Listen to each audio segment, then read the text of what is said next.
එළවලු මිශ්‍ර පොල් රොටි හදමු. තමන් කැමති ඕනෑම එළවලුවක් එකතු කරගන්න පුළුවන්. ඩෙසිකේටඩ් කොකනට් වලින් රොටි වලට ඕන පොල් ටික හදා ගනිමු. ලුණු එකතු කර කලවම් කරගන්න. දැන් ඉඟුරු සුදුලූණු එකතු කර එළවලු ටික ටෙම්පරාදු කරගන්න. පොඩියට කපාගත් ලූණු, කැරට්, ලීක්ස්, මම කහ පාටයි රතු පාටයි කැප්සිකම් එකතු කරා.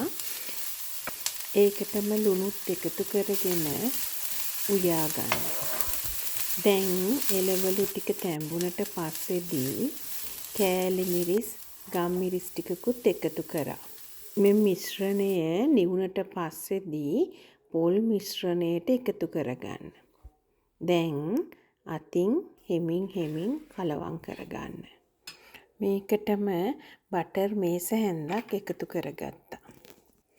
දැන් පාන් පිටි එකතු කරගනිමු.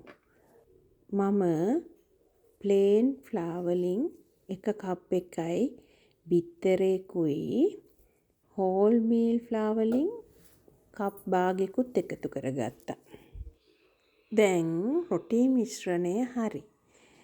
රොටි පුච්චන තැටිය රත් වෙන්න තියලා අපි රොටි ටික හදාගනිමු. අත් දෙකේ තෙල් පොඩ්ඩක් ගාගෙන ප්ලේට් එකට ප්ලේන් ෆ්ලාර් වලින් පිටි පොඩ්ඩක් ඉහගන්න. ඊට පස්සේ හෙමින් රොටි හදාගනිමු. මේකෙදී ඕනම පිටි වර්ගයක් පාවිච්චි කරන්න පුළුවන්. හැබැයි ග්ලූටන් ගතිය පොඩ්ඩක් තියෙනව නම් තමයි හොඳට රොටිය වඩලා කැඩෙන්නේ නැතුව ගත හැක්කේ.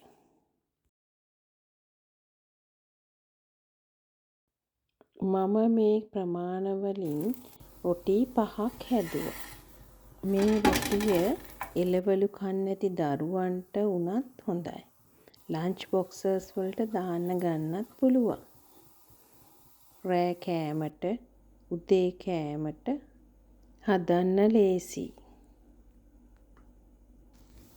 ආයෙත් හමු වෙමු. සුබ දවසක්.